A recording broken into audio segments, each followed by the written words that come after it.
नमस्कार मु सुज्ञानी आपण समस्त को स्वागत करुच्ची हंग्री फ्राइड चैनल को। आज मु बनवा जाऊँगी आलूर गोटे बहुत टेस्टी रेसिपी। आज मु बनवा जाऊँगी हनी चिली पटाटो। यह गोटे इंडो चाइनीज रेसिपी एवं यह बनवाटा जिते इजी खाइबापी बहुत टेस्टी लगी थाए। ताहले चलंतु बनवा स्टार्ट करिबा। हनी चिली पटाटो बनवाई मुझे नहीं जाइए 4टी आलू एवं यह को मु एमती लंबा लंबा करी काटी नहीं एवं यह को पूरा प्रॉपर वाश मध्य कर देछि।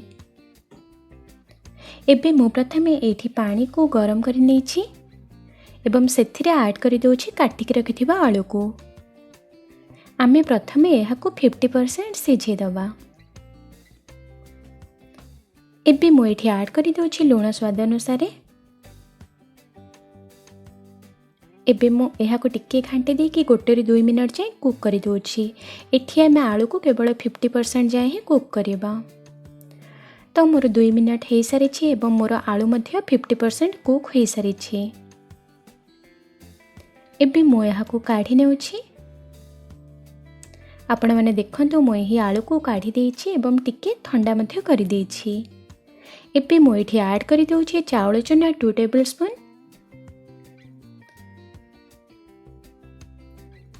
ता सह ऐड करि दोछि मैदा 2 टेबल स्पून।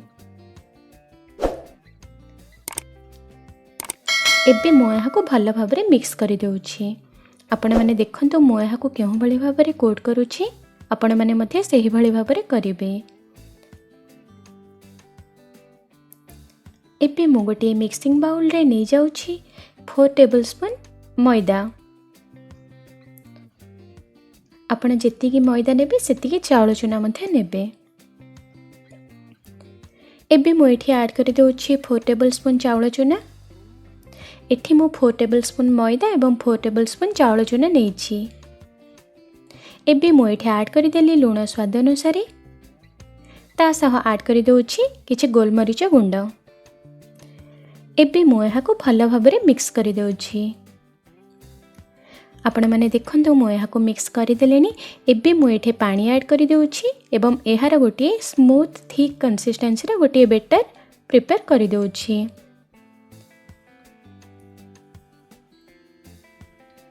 आपण माने देखंतु एहार एही बेटर कंसिस्टेंसी एतिकी रहिबा ही दरकार।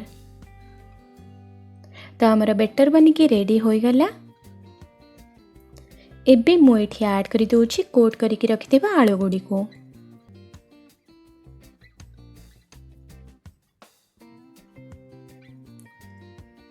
एबे मु यहाँ को हल्का हाथ रे टिके मिक्स करि दोछि।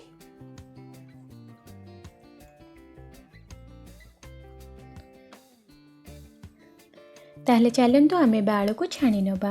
एठी मु तेल मध्य गरम करि नेछि एवं आमे एही भली भाबरे गोटी गोटी करी आलू को छाणी नबा। आपण माने देखंतु मु एठी सब आलू को तेल रे पक्के देलेनी।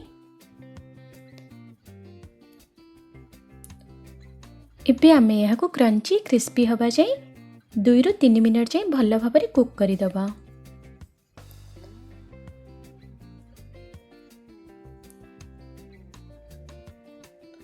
तो आपण माने देखंतु एठी मोर आलू पूरा छाणी होई गलानी। एबे मु यहाँ को काढ़ी नेउछि। एहा खाली मध्य खाइबा पई बहुत टेस्टी लगी थाए एवं एहा बहुत क्रिस्पी मध्य होई थाए।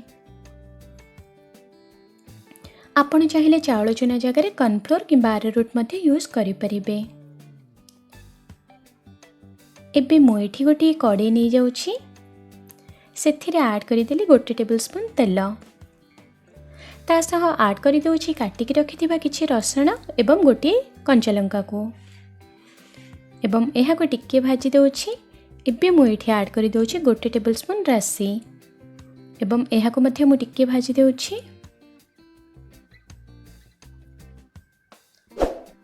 एबे मु एठी ऐड करि दोछि काटिक रखिथिबा कैप्सिकम एवं पियाज को एवं एहा को 1-2 मिनट जाय टिके कुक करि दोछि। एबे मु एठी ऐड करि दोछि लूण स्वाद अनुसार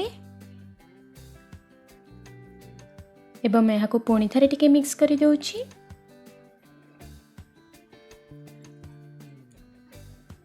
तो मोर 1 ରୁ 2 मिनट हो गलानी एवं यह 50% कुक हो जाइए। एबे मु ये ऐड कर दूची 1 टेबल स्पून सोया सॉस, ता सह ऐड कर दूची टमाटो सॉस 1 टेबल स्पून एवं यह को भल भाव में मिक्स कर दूची। एबे मु ये ऐड कर देले 2 टेबल स्पून पानी एवं यह को पुणी थे 1 ରୁ 2 मिनट जाए कुक होगापी छाड़ी दूची। तो आपण मैंने देखो ये मोर कुक हो गलानी। एबे मु ये ऐड कर दूची 1 टीस्पून ब्लैक पेपर पाउडर।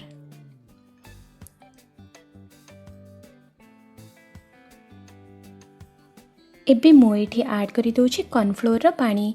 एठी मु हाफ टेबल स्पून कॉर्नफ्लोर रे ऐड कर देची 2 टेबल स्पून पानी। आमे यह को पकेबा द्वारा यह टिके ठीक होई थाए। आपण मैंने देखो यह ठीक हो गलानी। एबे मु ये ऐड कर दूची महू को। जेहेतु मु आज हनी चिली पोटैटो बनाऊँगी से मु ये ऐड करदेली महू। आपण मैंने चाहिए स्किप मध्य करि परिबे। एबे मु यह को भल भाव में मिक्स कर दूची। एबे मु ये ऐड कर दूची छाणिक रखिथिबा आलू गुड़ी को। एबे मु यह को मिक्स कर दूची। तो हमार हनी चिली पोटैटो बनिकी रेडी हो गला। एबे मो आउ पर टिके ऐड कर दूची काटिक रखिथिबा धनिया पत्र को एवं यह को पुणी थे टिके भल भाव में मिक्स कर दूची। तो हमार yummy tasty honey chilli potato बनिकी रेडी हो गला। ताहले चलंतु आमे एबे यह को सर्व करिबा। आपण माने यह को नान, रोटी, पराठा, लच्छा पराठा जेकोसी जिनस सह मध्य खाई परिबे। यह खाइबा बहुत बढ़िया लगी थाए। यह को आपण माने खाली स्टार्टर रे मध्य खाई परिबे। एबे मु आउ पर टिके पुणी थे रोस्टेड राशि टिके दे देउची। तो आपण माने देखंतु हमर हनी चिली पोटैटो बनिकी रेडी हो गला। ताहले आज ही हनी चिली पोटैटो रेसिपी आपण मानकु केमिति लागिला? यह खाइबा पई बहुत बढ़िया लगी थाए एवं देखिले ना आपण केते यह इजीली मध्य बनिकी रेडी हो गला। आपण माने एठी चाउल चूना जगह रे चाहिले कॉर्नफ्लोर किंबा अरारोट मध्य यूज करि परिबे। जदि आपण को मोर आज रे रेसिपी पसंद आसी थाए तेबे यह को लाइक करि देबे, शेयर करि देबे एवं मोर चैनल को सब्सक्राइब मध्य करि देबे। ताहले पुणी थरे देखा हबा नेक्स्ट वीडियो रे। नमस्कार।